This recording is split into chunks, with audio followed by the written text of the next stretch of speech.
किसी काम की शुरुआत बड़ी कठिन होती है और जैसा कि मुझे लग रहा है, लेकिन फिर भी मैं प्रयास करूँगा जो भी है।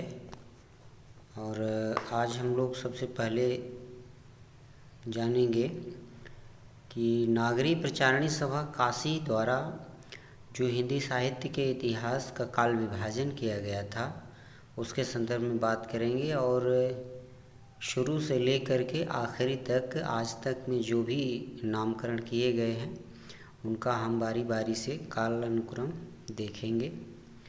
तो सबसे पहले हम बात कर रहे हैं आदिकाल की।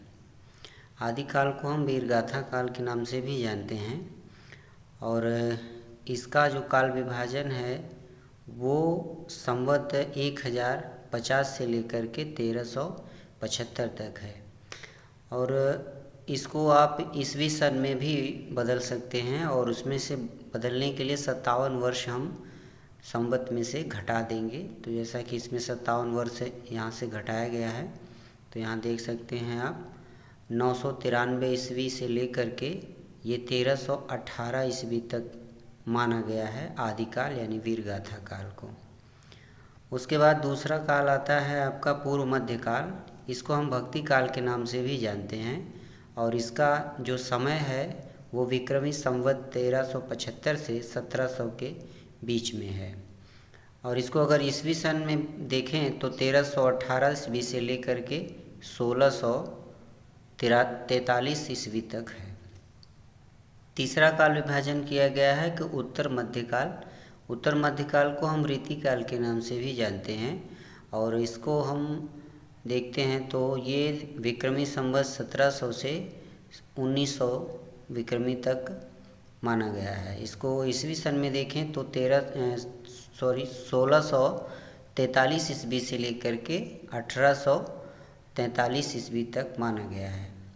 और बीच का जो ये वर्ष है एक संक्रांति काल भी आया था और इसमें जो है 1843 ईस्वी से लेकर के 1857 ईस्वी तक चला, लेकिन ये बहुत कम प्रकाश में है, लेकिन इसी को हम आधुनिक काल के नाम से भी जानते हैं। तो आधुनिक काल का जो समय है वो 1857 ईस्वी से लेकर के वो आज तक है अद्यतन जो चल रहा है। लेकिन इस आधुनिक काल के कुछ उप विभाजन भी किए गए और उनको देखते हैं। तो ये पहला है भारतेंदु युग और इसकी समय सीमा है 1857 ईस्वी से लेकर के 1900 ईस्वी तक। दूसरा है द्विवेदी युग 1900 ईस्वी से लेकर के 1918 ईस्वी और तीसरा है छायावाद के नाम से जानते हैं। ये 1918 ईस्वी से लेकर के 1936 ईस्वी तक है। और तीसरा के बाद ये चौथा है आपका प्रगतिवाद। प्रगतिवाद 1936 से लेकर के 1943 तक है। उसके बाद है प्रयोगवाद। प्रयोगवाद 1943 से लेकर के 1952 ईस्वी तक है। उसके बाद नई कविता का दौर आता है, ये है आपका 1952 ईस्वी से लेकर के 1952 ईस्वी से लेकर के 1960 ईस्वी तक है। इसके बाद एक काल विभाजन और आता है साठोत्तरी कविता 1960 से लेकर के 1990 ईस्वी तक। और उसके बाद समकालीन कविता आती है 1990 ईस्वी से लेकर के 2000 और 2000 ईस्वी के बाद का जो समय है वो है अद्यतन कविता का, जो 2000 ईस्वी से लेकर के आज तक लगातार अभी आगे चल रहा है। तो आशा करते हैं ये जितना भी काल विभाजन आपने देखा है मेरे बताने में या कहीं पढ़ने में कोई त्रुटि आई होगी तो उसको क्षमा करिएगा, क्योंकि मैं अभी पहली बार इस चीज़ को कर रहा हूँ।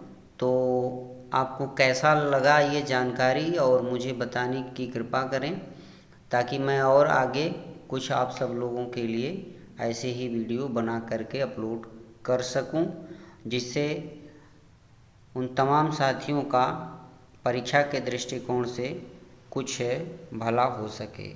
धन्यवाद।